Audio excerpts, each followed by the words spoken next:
How's it going, DIY? My name's Jonah, and welcome back to another video about cameras. So this week we're going to be talking about the film camera that we mainly use for our all of our filming at Toasty Bros on our main YouTube channel. And we've been using this setup for about 6 to 7 months now, with a few upgrades that we've been doing to this whole setup here recently. And I wanted to give you guys my honest review on this body, the lens, and then of course our microphone that we use to film YouTube videos pretty much every single day here at our HQ. So without further ado, we're gonna go ahead and get straight into it. Now, obviously, when you're starting out with YouTube, you don't really have to spend as much money as this, but after doing it for so many years now, it's definitely nice to invest in some nice gear. And we have here for the camera body, we're gonna be starting off with that, is the Lumix S5II. So on Amazon and other retailers, you can find the Lumix S5II body new for around $1597. So just a little shy of $1,600, but over $1,600 after tax. And that's definitely a lot, but this is a full frame mirrorless camera. It's a great camera for videography, and that's mainly the reason why we bought this camera.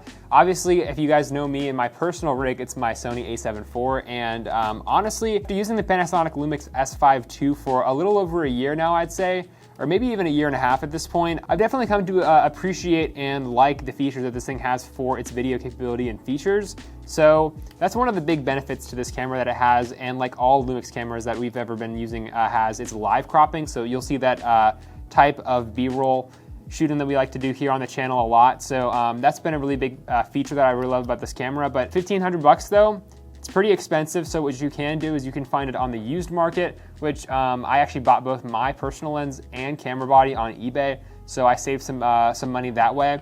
You can find these bodies used on eBay for around, I think, $1,300 or so. So maybe $1,350. And you can save a few $100 there, which definitely helps out a bit on the cost. But by no means do you need to get a very, very expensive camera body like this. Most of the time, you're gonna be seeing a big improvement on camera quality with the glass or the lens itself. So that's one of the big things that we actually recently upgraded to here on the channel, was a new lens, this big beefy boy. We were originally using the kit lens that you could find on these cameras, where if you bought on Amazon for like $1,800 total included in the bundle, you get a 20 to 60 millimeter f3.5 to like 5.6.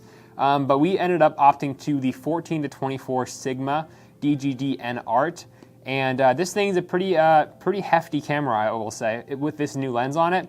And the lens itself is kind of close to the body of the camera itself. It's $13.99 new, and you can actually find these lenses on the used market as well for around $825 to $850 shipped. Definitely some value there if you pick up one of these lenses used, but I will say, this is a very heavy lens, and it definitely added a lot to the weight of the camera, but it is a nice lens. And I think the main reason why we actually bought this lens in the first place, after reviewing a few other options out there for this body, was the fact of how far out this would actually zoom out to. And we definitely don't really do any photography on this camera at all whatsoever because of this wide focal length, but it definitely comes in handy when you're shooting in 60 frames per second, because there is a 1.5 times crop on this camera.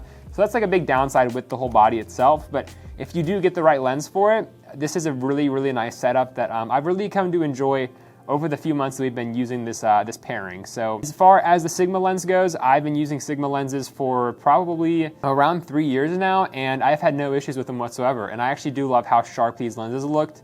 Comparative to the Panasonic lens, the autofocus isn't as good as your typical Panasonic lenses out there, but I will say, you know, for a fraction of the price and the ability to have this extremely wide focal length with an f2.8 aperture as well for low light, it definitely has its benefits compared to you know, the drawbacks like the not as quick autofocus compared to the Panasonic lens. So definitely a little expensive, but I do think it's very important to invest in a nice set of glass for your camera body, because there's so much potential with full frame cameras. You just got to get the right lens for it. Of course, it just costs a little extra money. So that's like the main setup for the camera here. I'm not gonna go too into depth on the menu system and everything like that in the Lumix cameras. Personally, at the end of the day, I'm still kind of a Sony boy.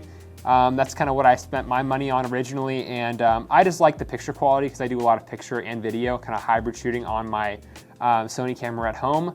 But I will say, if you are looking for more of a video-focused kind of lifestyle, the Lumix cameras do offer a lot of value, just in regard for how easy they are to use, and honestly the versatility with how many features they have built in with it, as well as their insane IBIS, because the IBIS on this camera, or in-body image stabilization, is really solid. So that's kind of a rundown on the camera itself. But we're gonna be moving on to the mics. I'm not actually using the mics right now, but this is the DJI Mic 2, and you can buy these little bundles that come with 2 mics, and these are the new generation mics, as well as a little carrying case that charges it, and then of course some adapters to adapt to like a phone or USB-C, and it's all $399. So it is a little more expensive comparative to some other lav mics, but these mics are pretty nice, and especially a big upgrade compared to the DJI Mic 1s, I guess you can call them, the more traditional mics that I'm actually using right now, the black ones. And these ones have really solid noise cancellation, and the muffs are really nice, and they also come with, of course, the magnets that you can use to magnetize onto your shirt.